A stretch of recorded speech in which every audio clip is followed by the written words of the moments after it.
गरीब मान्छे थियो उसको घर वरिपरि बाघहरू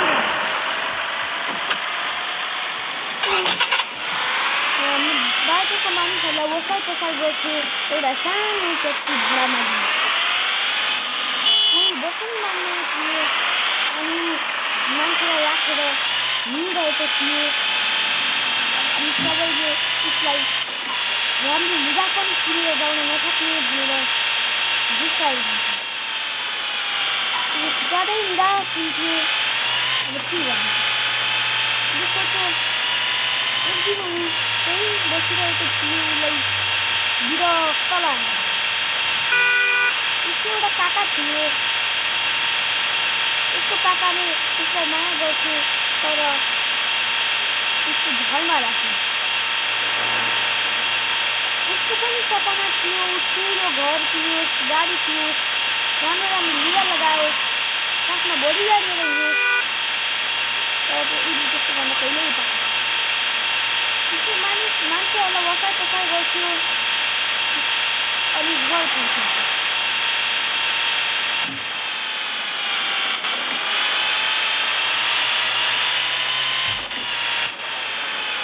मानिसलाई एकजनालाई यहाँ छोडेर ऊ घर फर्किन लाग्यो उसको घर सानो थियो जङ्गलको बिचमा डरै लाग्ने गरी के गर्नु बाटै घर गयो कति समयसम्म त ऊ जिउमा पनि बस्यो मानिसहरूले उसलाई त्यत्तिकै खुसाउँछ गयो आफ्नो घरतिर घर सानो थियो कतिखेर बाहिर खाइदिन्छ थाहा छैन हिँड्दै भगवान्लाई के भगवान् म चाहिँ कहिले खाने हिँड्दै गर्न उसको घर पनि एउटा मान्छेसँग उधारो लिएर मायामा लिएर बसेको थियो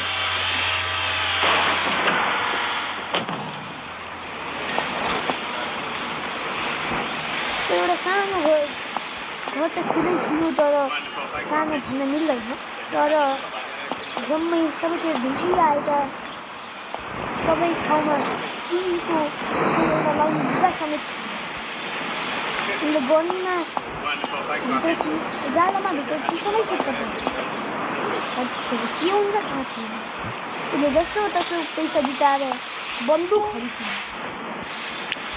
तर बन्दुक किनेको अरूले धनी मानिसहरूले त बन्दुक किन्न पाउँछ तर उसले बन्दुक किनेमा मानिसहरूले उसलाई फर्काउँछ हामीभन्दा ठुलो बन्न लाग्यो भने त चाहिने मुद्दा हालेर धेरै समयसम्म जेलमा बस्यो अनि एकजनाले उसलाई बोल्यो काकाले उसलाई माया गर्दैन थिए तर उसको एउटा साथी थियो माइकल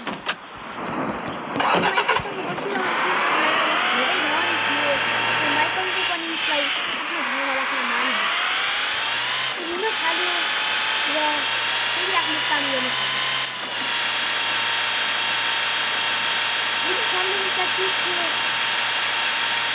त यस्तो गरिस् हुन्थ्यो एक समयमा आफ्नो साथी माइकलको उसको साथी माइकल पनि यस्तो राम्रो खालको राम्रो मन भएको थियो आफ्नो पैसाको बारेमा धेरै देखाउनु अर्कालाई छिरी उडाउनु खालको थियो उसलाई लास्टै नराम्रो लाग्छ उसले अगाडि चाहिँ उसको साथीको माइकलको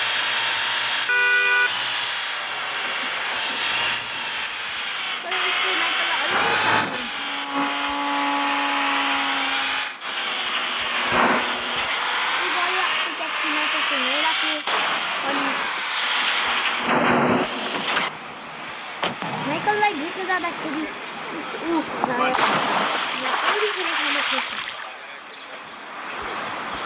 माइकलले उसलाई लास्टै गाली गर्यो धेरै गाली गर्यो अनि माइकललाई भेट्नु गयो तर उसले धेरै गाली गर्यो त्यो सुन्न नसकेर उसलाई जानुभन्दा पहिला उसले माइकलको दुईवटा लुगा चोर्ने विचार गर्यो। अनि उसले एउटा लुगा एउटा पाइन्ट अनि एउटा सर्ट चोरेर भाग्यो।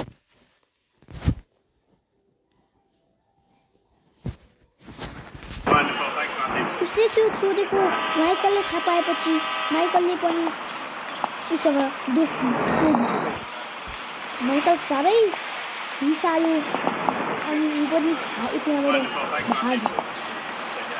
ऊ छिटो दौडिन सक्थ्यो। उसले एउटा रेसमा प्रतियोगितामा भाग पनि लिएको थियो। दौड प्रतियोगितामा यस्तो छिटो हुन सक्छ। अनि प्रतियोगितामा भाग लिएपछि उसले प्रथम स्थान हासिल गर्यो। प्रथम भए पनि उसलाई पुरस्कारहरू दिइयो। त्यसपछि हामीलाई भगवान्ले दोस्रो भएको थियो त्यसलाई पुरस्कार दियो। किनकि उसले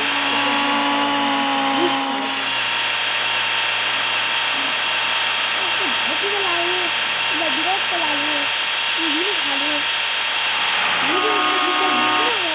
भगवान्लाई सोध्न थाल्यो।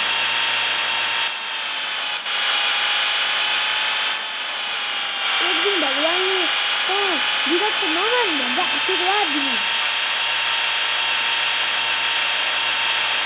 त्यसपछि उसको व्यापार हुन थाल्यो। भगवान्ले त्यति भनेपछि सिधा जान थाल्यो। उसको व्यापार राम्रो हुन्छ।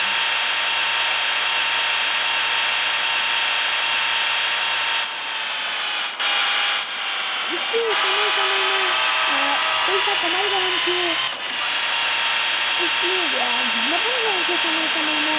तर उसले त्यो ट्याक्सी भन्ने छोड्यो। र उसलाई त्यो माइकलको लुगा पनि मन परेको थियो। त्यसैले उसले त्यो पनि लानु छोड्यो।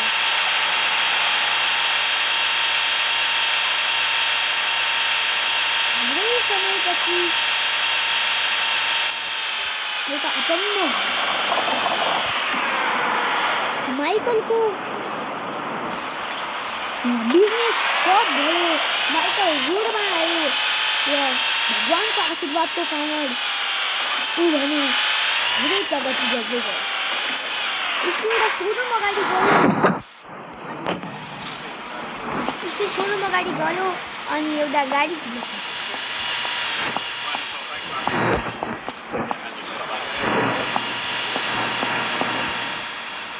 उसले एउटा बाइक किन्यो अनि त्यो पछि उसले एउटा घर पनि किन्ने विचार गर्यो।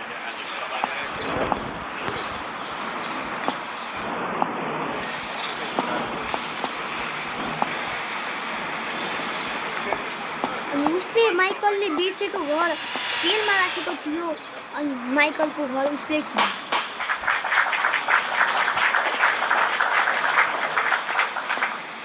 अब ऊ माइकलको घरमा पहिलाको माइकलको घर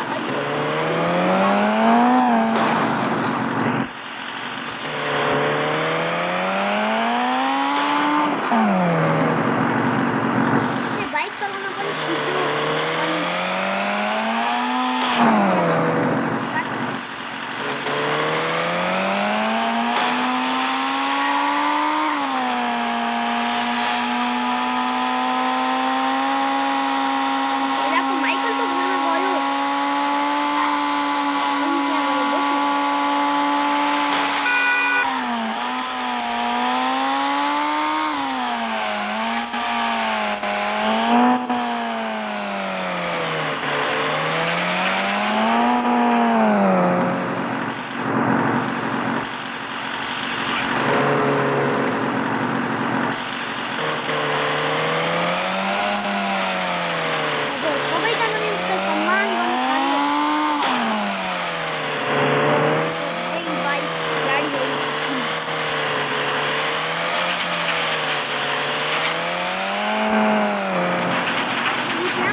घरभित्र जान्छ। Wonderful, thanks, Matthew.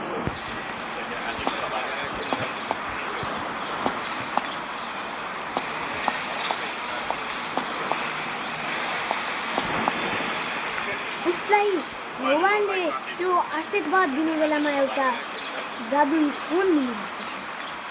त्यसबाट उसले धेरै काम गर्यो, पिका मोडलमा थिच्यो, उसले धेरै काम गर्यो, आफ्नो लुगा चेन्ज गर्न खोज्यो, उसको लुगा आफै जादुई तरले दुदिन भनेर देखाएर उसको लुगा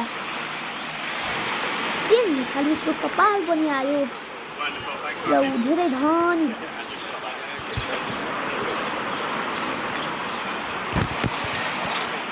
उसको अनुहार पनि यस्तो भयो कि सबैको सम्मान हुन्थ्यो। उसको बडीगार्ड पनि थियो। भगवानले उसलाई भगवानको कृपाले उसले बडीगार्ड पनि पाउन सफल भयो। त्यही मोबाइलबाट उसले बडीगार्ड प्राप्त गर्न खोज्यो, तर उसले बडीगार्ड पनि प्राप्त गर्न उसले बडीगार्ड प्राप्त गर्न खोज्यो, तर उसको बडीगार्ड प्राप्त गर्न खोज्दाखेरि गाह्रो हुन थाल्यो। तर अघि जस्तै उसले एउटा बडीगार्ड पनि प्राप्त गर्यो। बडीगार्डले उसले बडीगार्डको स्यालेरी पनि दिन्थ्यो अनि उसको एउटा साथी पनि थियो, चाचा हो, उसको नामै चाचा थियो। उसको घर पहिलाको माइकलको घर हो। यहाँ यस्तो कम्प्युटरहरू किने उसले अनि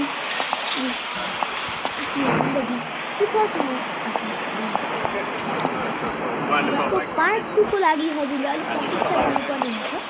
हामी कमसेकम 10 देखि 15 दिनमा यसको पार्ट 2 पनि ल्याउँछौँ।